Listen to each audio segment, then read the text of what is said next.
नमस्ते, मेरा नाम स्मिता पटेल है और मैं अहमदाबाद गुजरात से हूँ। रिसेंटली ही मैंने आदर्श भारत के प्लेटफॉर्म से श्री अंकित कारिया सर के मार्गदर्शन हेठળ YCB level 3 yoga teacher and evaluator का एग्ज़ाम पास किया है। पहले ही लेक्चर में जब हमें समझाया था सिलेबस के बारे में, तब ऐसा लगता था कि ये सब कैसे हो पाएगा, पर जैसे जैसे लेक्चर आगे बढ़ते गए वैसे ही अंकित सर ने खूब अच्छे से समझाया और याद भी कैसे रखते हैं वो भी हमें बताया। इस एग्ज़ाम की तैयारी के लिए जितनी मेहनत हमारी होती है उससे ज़्यादा मेहनत अंकित सर की होती है, क्योंकि अंकित सर अपना स्पेशल समय निकालते आते हैं और हमें अच्छी तरह से सुनते हैं और हमारा अच्छी तरह से रिवीजन करवाते हैं। इसीलिए हमें एग्ज़ाम के समय कोई भी तकलीफ़ नहीं होती और हम एग्ज़ाम आसानी से दे सकते हैं। अगर किसी को भी YCB लेवल 1, 2 या 3 की एग्ज़ाम देनी है और उसकी प्रिपरेशन करनी है तो वो अवश्य ही आदर्श भारत के प्लेटफॉर्म के अंतर्गत करे और अंकित कारिया सर के मार्गदर्शन हेठળ करे। Thank you Ankit sir, thank you Adarsh Bharat team. Yogas चित्त वृत्ति निरोध, मतलब के चित्त की वृत्तियों का निरोध, मतलब के रुक जाना जब तक बंद नहीं होता है तब तक योग स्थापित नहीं होता है ना। तो ये निरोध तब तक संभव नहीं होता जब तक ये वृत्तियां अपना वो तरंगे पैदा करना बंद न करे। करेक्ट। अब ये कैसे करेगा बंद? अभ्यास और वैराग्य के द्वारा।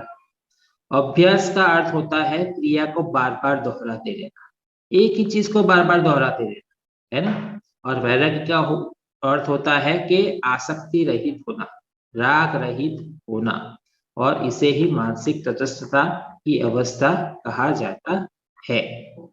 राइट। तो कोई भी चीज को बार बार दोहराते जाते हैं तो वो चीज हमें आत्मसात हो जाती है, होती है ना। बस इसी प्रकार से वो कहते हैं कि जो अभ्यास आपके गुरु ने, आपके शिक्षक ने, या आपको लगता है कि इससे मेरा भला होगा, उसे बार बार दोहराते, पर किस भावना के साथ दोहराते रहो? वैराग्य की भावना के साथ दोहराते रहो, मतलब कि अनासक्ति के भाव से दोहराते रहो। मतलब कि मुझे अभ्यास करना है, उस भावना से ही अभ्यास करो। मुझे ये फल प्राप्त करना है, उस भाव से अभ्यास मत करो। ये एक प्रकार से आप इस प्रकार से अपना अभ्यास कर सकते हैं वैराग्य के साथ। दूसरा है, उन्होंने बताया है कि मध्यम कोटि के साधकों के लिए क्रिया योग का अभ्यास।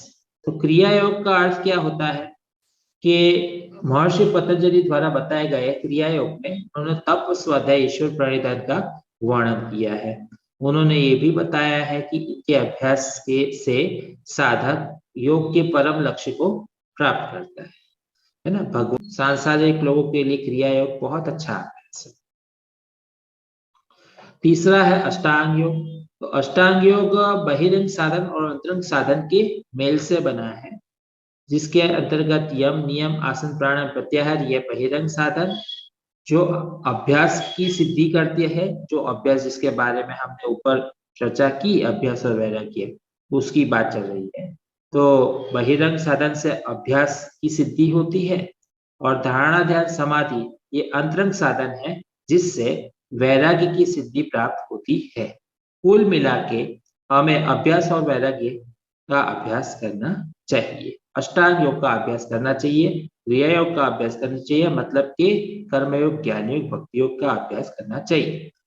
जित की स्थिति है उस प्रकार से हमें अपनी साधना पद्धति चुन लेनी चाहिए, ये यहाँ पे कहने का प्रयास है। इस प्रकार से हर तरह के साधक जो अपना कल्याण चाहते हैं वे उन साधन विधियों द्वारा योग के परम लक्ष्य को प्राप्त कर सकते हैं।